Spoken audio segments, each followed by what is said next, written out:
kept you waiting, huh?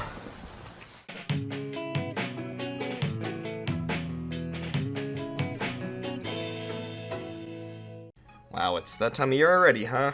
Well, hey, broken computers may only slow me down, but we're finally back, and it's time to talk about the best games of 2019. Now, there was actually quite a few really great games in 2019. The last couple years for gaming have actually been really good, and it's surprising because that seems to be a very unpopular opinion amongst the masses. But hey, we're going to be talking about some of the most amazing, most fleshed out, most intricately crafted experiences of all of 2019.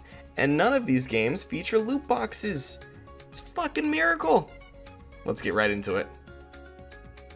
So, 10th on our list, we're gonna have Star Wars Jedi Fallen Order. Stupid name, really, really good game. So this kind of surprised me. Honestly, seeing this initial gameplay and everything like that at E3 last year, I wasn't really all that pumped for it. But the more people talked about the game and the more press information came out, the more I was, starting to come around on this game. It has a lot of comparisons to just being Star Wars Dark Souls, and that's not really the case. It is definitely, I guess you can say, Dark Souls adjacent. It has that similar kind of gameplay feel to it, but it is a completely different entity entirely. For one, it's not nearly as hard or punishing or even anything like that. But also, two, it's definitely more Metroidvania than I think a lot of people are giving it credit for. It has a really satisfying gameplay loop. The combat's fantastic, the story and characters are all really great, and I found that a lot of the, core mechanics of the game really lent themselves well to being expanded upon in a future game. So I do think that they did a lot of good work on this game, and I think it's great, but I do think that there's a lot of room for improvement for later sequels and other things like that. So it was really great, but it didn't quite live up to its potential, and that's why it's so down, it's 10th on the list instead of like number 5 or something like that. It was really good. There's a lot I can see that they can do to improve it, including a lot of like bug testing and things like that, because the game was a little buggy on launch. Obviously it's been patched and stuff since then, but overall, fantastic game. I mean, Respawn has never made a bad game, so I'm really happy to say that this Star Wars game is really good. This Star Wars game by EA, with no loot boxes, no any of that garbage, is really good. And I can't wait to see what they do next. For our number 9th spot, we have Devil May Cry 5. Now, I spent the first half, the first 3/4 of last year reacquainting myself with the Devil May Cry franchise after really only having played 4 and the DMC reboot. So I got the trilogy and DMC 4 Special Edition, played through them again, and was finally able to play Devil May Cry 5 late last year. And I gotta say, that wait was excruciating. This game is so good. It's fluid, it's fast, it's stylish, it's pretty much everything you expect from a Devil May Cry game that isn't, made by Ninja Theory. It's really good. It's honestly a super solid return to form. And while I was never huge into the Devil May Cry games, I gotta say I'm a fan. I'm a fan now. After this game, and I really enjoyed my replay through of Devil May Cry 3 and 4 as well. So after these games, I gotta say I'm definitely a fan now, even though I wasn't, growing up on the series, beforehand. I definitely am now. Game has a ton going for it. Just so much depth, so much stuff I can never learn and never master because I don't have the patience for it. But it's solid. It's just a solid game. It would probably be higher up if I was a bigger fan of the series. But I do appreciate this for what it is, and I want to sing its praises for a little bit here because it is truly a solid game. If you're into action games at all, it's definitely worth your time. The platinum games and everything definitely get the more notoriety, at least in current day, but man, Capcom's Devil May Cry series cannot be forgotten because it is truly doing some masterclass stuff. Oh, and V was pretty cool too. In our number 8th spot, we have Indivisible. Now, this game has been in development for quite some time now. It's being made by Lab Zero Games, who you would probably recognize more for like Skullgirls and things like that. This game is a platformer combined with a action RPG. So it's turn-based, but like ATB turn-based. So each of the characters that you have in your party are mapped to a different face button, right? So you have different attacks. You can, control their attacks by, the directional inputs, and then you kind of, you can chain the attacks together with your party depending on what their specialties are in. Tons of characters, tons of different abilities and things like that they can do, and tons of combos to find out. It's real fun, experimenting and seeing who's good at what, and, honestly, characters have a gameplay feel in this game, which is very different for an RPG to have, so it's quite unique in that aspect. But I really dug the combat in this game a lot. It definitely was deeper than I was expecting it to be, and the amount of different chain attacks and combos that you can utilize, while juggling your opponents. I mean, honestly, you can finish some of these fights before, the enemies even have a chance to hit you, just if you know what you're doing.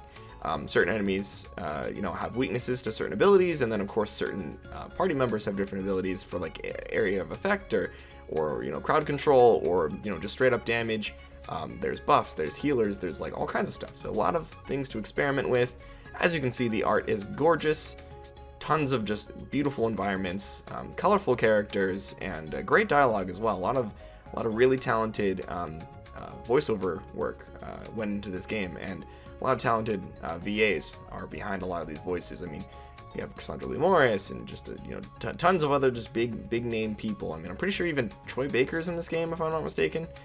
Pretty much everyone that in the voice acting industry is probably in this game somewhere, with tons of other cameos and references to other indie games and other Lab Zero games and just tons of stuff. But truly a great game. It's very Metroidvania inspired as well, kind of similar to, I guess, second game now on the list that's kind of Metroidvania-like. But we'll get to the Metroidvania winner of the year, I guess, later. But definitely lots of exploration and tons of different environments to traverse through.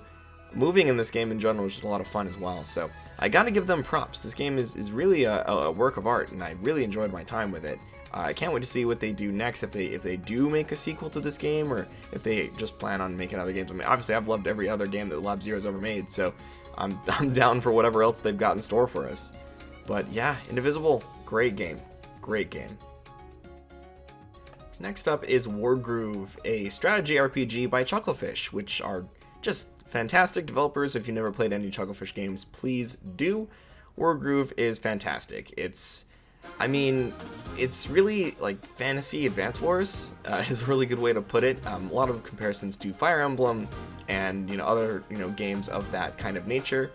But I was just surprised at how much depth this game had. I got it just on a whim to play with my family, and I mean, we would play this game just all the time, just 4-player free-for-alls essentially, going through and playing together or against each other, things like that.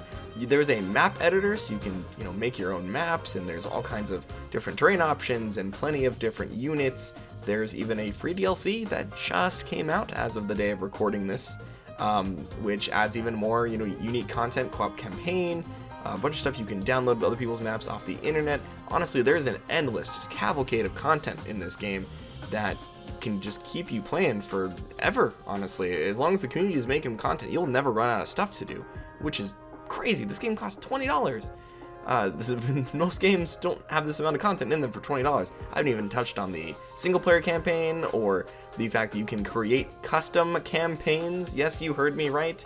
All the characters have tons of personality, story's great, gameplay is a lot of fun, and the strategy elements are effective. They do what they need to do, and it's a lot of fun. Honestly, this is the Advance Wars spiritual successor that a lot of people have been wanting, and I couldn't be happier with it. Trails of Cold Steel 3. Man, I've been waiting this game for a very long time, and after begging on Twitter for what feels like forever, it's finally been localized, and it has been released in the States. So, how is it after all that wait? Well, honestly, it's exactly as I expected it to be, which is, if you aren't a fan of the series already, you're not going to like it, but if you are, man, are you going to like it. This game is just more Trails goodness, and for like the 50th freaking game in the franchise, that's to be expected. Trails series has been going on for a very long time now, and there's the different subsections and different, sub-series and things like that, but This being the penultimate entry in the Cold Steel part of that Trails saga, there's a lot of just super plot-heavy stuff that happens, so I can't really talk about a lot of like the setup for this game or where it's heading and why this is so important to fans of the series. But all I can say is it's an RPG, you got great characters, a really in-depth story. Don't go into this if you haven't played the other two, but thankfully they are also on PS4 and PC, so if you want to catch up, they're there for you there. But it's a great series. It gets a lot of comparisons to Persona, what with like the social element and the time management, which is fair. A lot of games are starting to do that now, and I respect that. But the Trails series has always been one that's very special to me, and I know not a lot of people are really going to know or care about it, but I wanted to put it here just because it does mean a lot to me, and I'm really glad we finally got 3. Now the long wait begins all over again as we cling desperately to the hope that they'll localize Trails of Cold Steel 4, and we might give it a chance to play that in the States, as unlikely as that may be. However, this game sold decently enough, and the remasters of 1 and 2 were selling okay, so hopefully they decide to localize it. But honestly, it's time to start the Twitter campaigns all over again. So, remember how we talked about Metroidvanias? Well, the founder of that entire gameplay format, Koji Igarashi, he decided to create a Kickstarter for a spiritual successor to that exact thing. He used to work on Castlevania. He's the guy behind Symphony of the Night, which was arguably one of the most influential games of that style, Metroidvania. I mean, he's the one who put the Vania in the word Metroidvania, right? So he creates a Kickstarter, spiritual successor. This game is basically Symphony of the Night on crack. Now, great story, great characters, great lore and world building and all that stuff aside, this game is super fun. If you are a fan of old school Castlevania, you are going to dig this. It takes a lot of those core concepts, expands upon them in many unique and interesting ways, and it just adds a bunch of stuff to it. I mean, Miriam herself is great. Her moveset is fantastic. She's got all the familiar Belmont shit and tons more. She just generally is a huge step up from where we once were. It seems like he's really taken all of the philosophies from all the games from Symphony of the Night to some of the older school Castlevania stuff, as well as some of the newer stuff. I was surprised to see a lot things that were similar to some of the stuff done like the DS games, for example, like Circle of the Moon and things like that. But there was just a lot here, a lot in this game. It's got a great depth to it, it's very satisfying combat, great character story, all that stuff, pretty much everything you could expect. And it's pretty much just a really big success story, and I had a ton of fun playing this game. If you're a fan of Castlevania or Metroidvania games in general, or just any game in that style, honestly, I can't recommend this game enough. It really succeeds at doing a lot of things, and I'm just very glad that games like this are still being made. That's why I'm a huge champion for Kickstarters and indie gamers, indie game creators, continuing to experiment and do things. And do spiritual successors like this to old things, because I mean, having a AAA developer make something like this in the year 2019, honestly, that wouldn't happen. You know how the industry is; they're not gonna make stuff like this anymore. So we gotta kind of give it up for our indie creators that are still out there, pushing hard to get games like these made and making it happen, and good too. I mean, this game looks fantastic, it sounds fantastic. The soundtrack, I mean, it's as good as any Castlevania. It's got a great soundtrack, and I hope they continue this as a series. I would love to see more of Miriam in this world. We already kind of had a pseudo sequel, prequel to this, in the 8-bit old school Castlevania style. So, that was one of the Kickstarter budget goals. So, I'm sure eventually we'll get a sequel, and if it's anything as good as this game, man, it's gonna be fantastic. So, can't wait to see what they do going forward. If you haven't played this game already, please play it. It's truly a great game. So, Resident Evil 2 is the game that made me rethink my rules on remasters and remakes and all that stuff being included in the Game of the Year list. Before, my stance was really firm. If a game has been made in the past, it is not eligible whatsoever for this list. However, this game is so unique and so different from its original version. This is a pure, from the ground up, recreation of the game, and I've changed my tune because this game has inspired me to change my tune because it is so different, because it is so fresh and unique. it deserves to be on this list 100%. It is one of the best games of 2019 and is a very, very good remake of what is, in my opinion, the best Resident Evil. Resident Evil 2 Classic is a phenomenal, phenomenal game, and this game is a retelling of that same story, but with mechanics added from, future Resident Evil games, with tons of tweaks made to it, with the presentation at an all-time high. I mean, what Capcom is able to do with this engine now is just phenomenal. I mean, you saw how good Devil May Cry 5 looked. This is on the same engine, just looking phenomenal, and it's truly, truly a great experience. I'm very excited for Resident Evil 3. Hopefully that is as good as this game is. I mean, if it's even half as good, it'll probably be on this list next year. But it's just one of those games that is truly something special. I know a lot of people have already played this. It's not super long, so most people have already experienced it, but the environmental work in this game is astounding. Just all of the designs of the characters and the sound design and the world design is just off the chain. So good. Truly, truly a great experience, and honestly, I'm just very happy that we're at this huge Capcom renaissance, because Capcom was kind of in the dumps for a little bit there. I was kind of worried about them. They weren't making, weren't doing too hot, weren't making too many good games, but it seems like they're back. I mean, we had Mega Man 11, we had Devil May Cry 5, Resident Evil 2, and 7, both being fantastic. Hopefully the Resident Evil 3 remake is just as good, and hopefully they can continue to succeed and thrive going forward, because I love Capcom, and I just want to see them doing well. Hopefully we get a new Marvel out of this too, because that's honestly like the biggest thing. But regardless, very excited to see where Capcom goes in the future, and I'm hoping that Resident Evil 3 and the eventual Resident Evil 8 are anything as good, anywhere near as close as good to this and Resident Evil 7. Truly great series. I'm a huge Resident Evil fan in general, so I was going to play this even if it sucked. But, I mean, I beat Resident Evil 6, so that should tell you how much I like the series.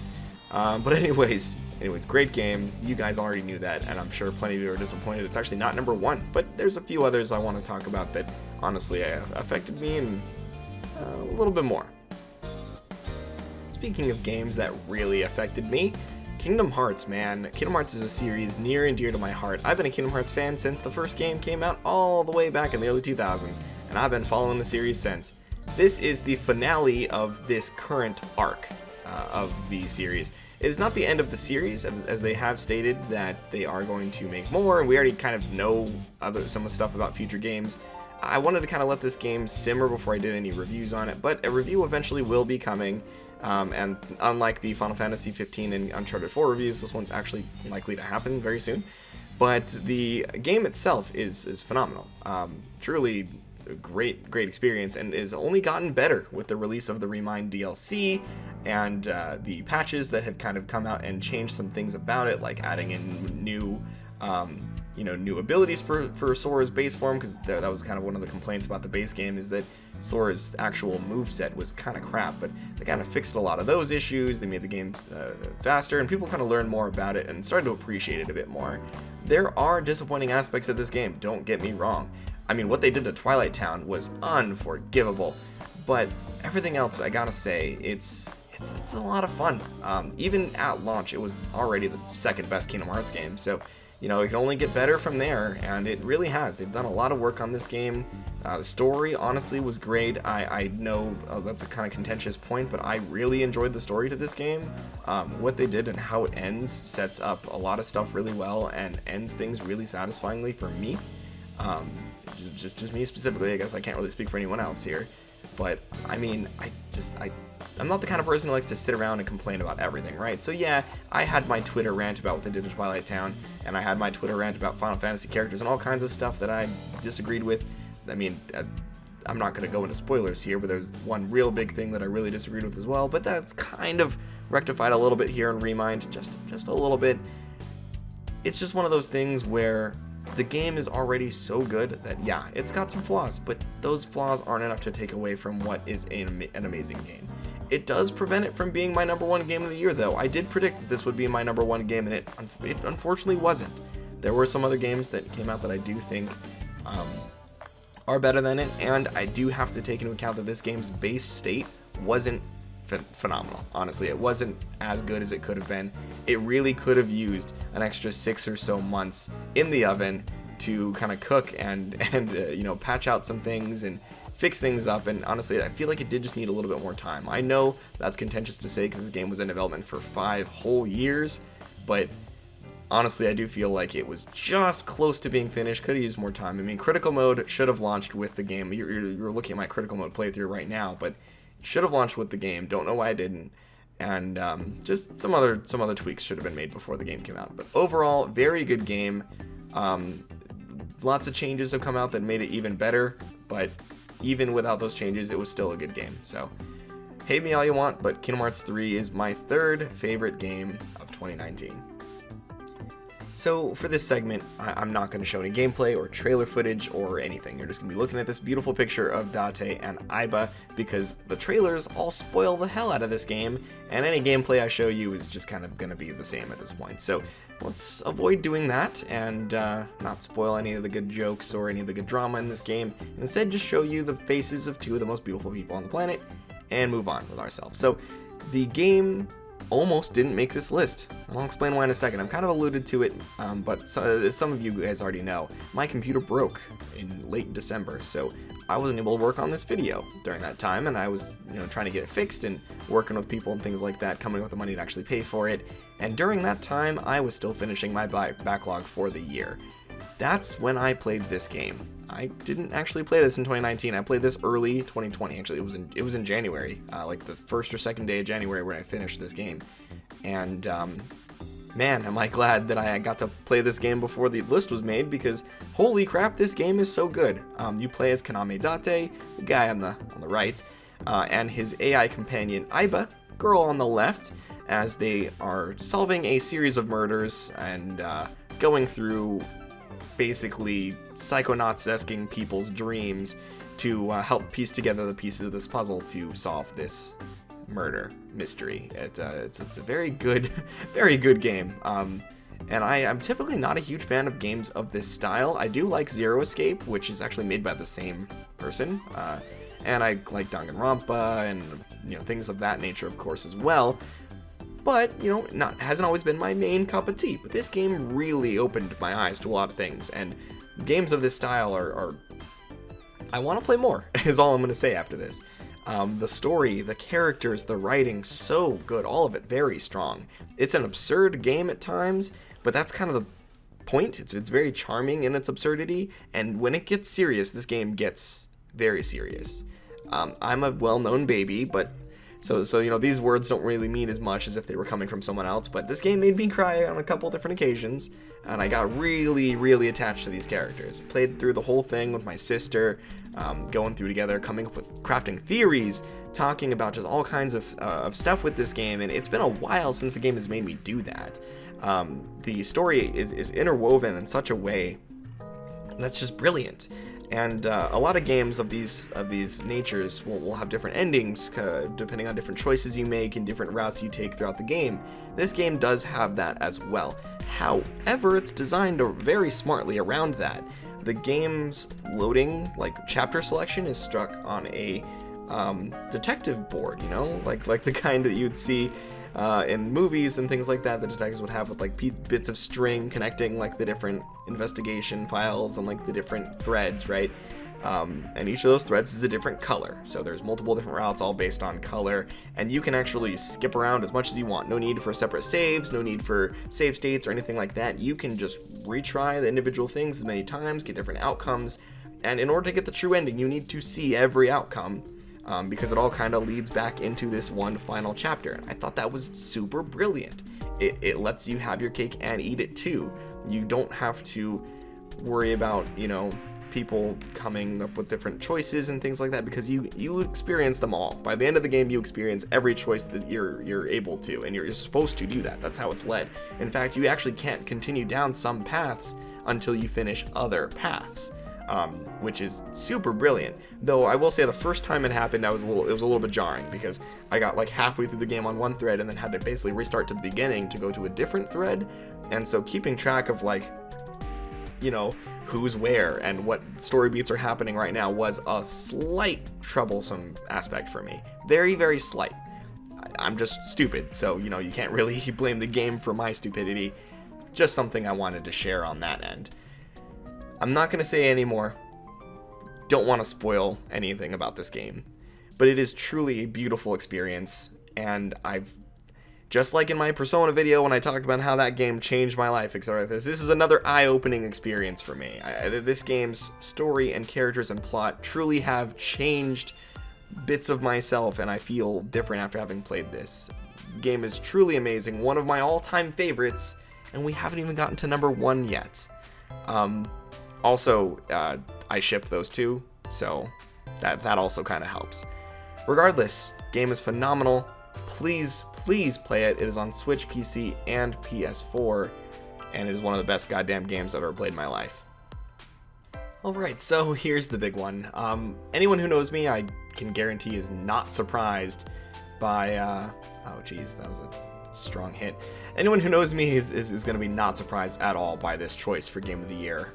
Fire Emblem Three Houses, it was a revolution, I'll tell you that much. I've always been a Fire Emblem fan. I've played most games in the series, bar just a very, very small select few that I haven't tried yet.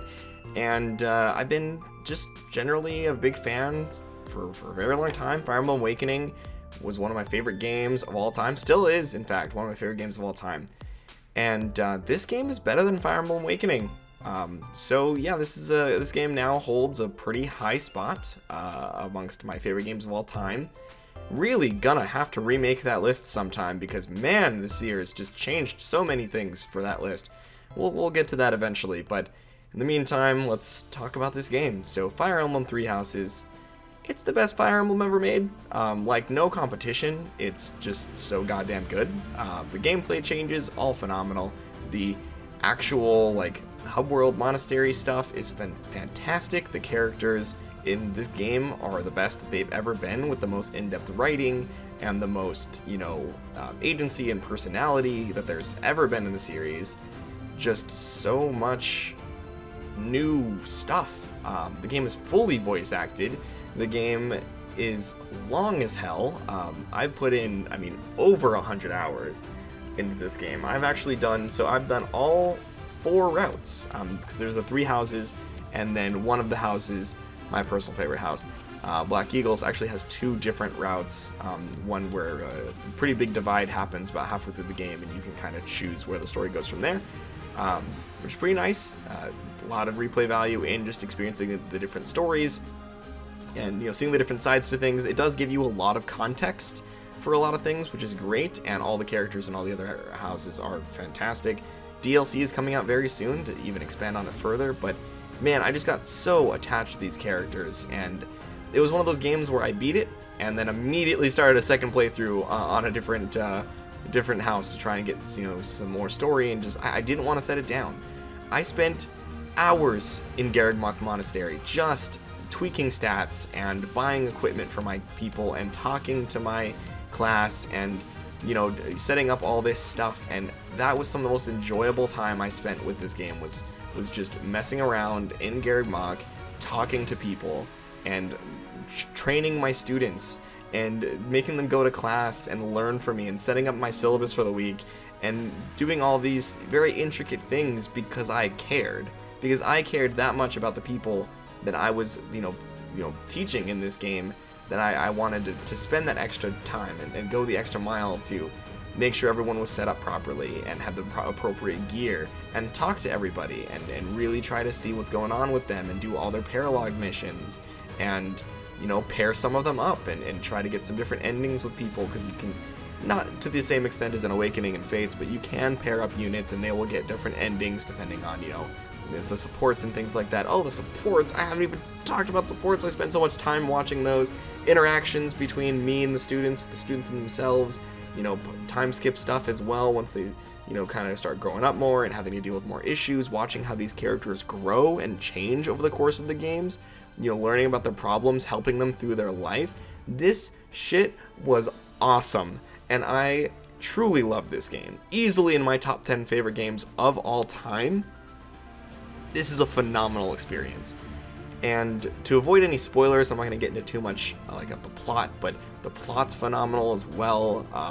Byleth, the actual main character, is super fucking adorable. She's just the cutest goddamn thing in the world. And although not as expressive, you know, as some of the other characters in the game, she does have a lot of moments to shine, which for an almost silent protagonist is kind of rare in this series. But, you know, I think they did a really good job with her as well, as all the other characters. And you know, everyone's going to have their natural ships. I super ship her with Edelgard, and I think Black Eagles is the best house. Fuck you, fight me. Crimson Flower being my absolute favorite route in the game, so you know, I'll take that for what it's worth. But yeah, the game just really makes you think about a lot of stuff. It definitely has the most depth of any Fire Emblem I've played. I mean, I've really only not played a couple, so I guess, you know, I can't really speak for those ones, but out of all the ones I've played, man, definitely the deepest. The soundtrack is phenomenal, the music and everything, of course. The visuals aren't the best, but you can tell a huge step up from the 3DS games. I mean, this is one of the biggest jumps I've seen a series make in quite some time, especially a series that doesn't have as much disposable money, you know, as some other of Nintendo's franchises that don't seem to change very much. Not naming names, but you know what I'm talking about.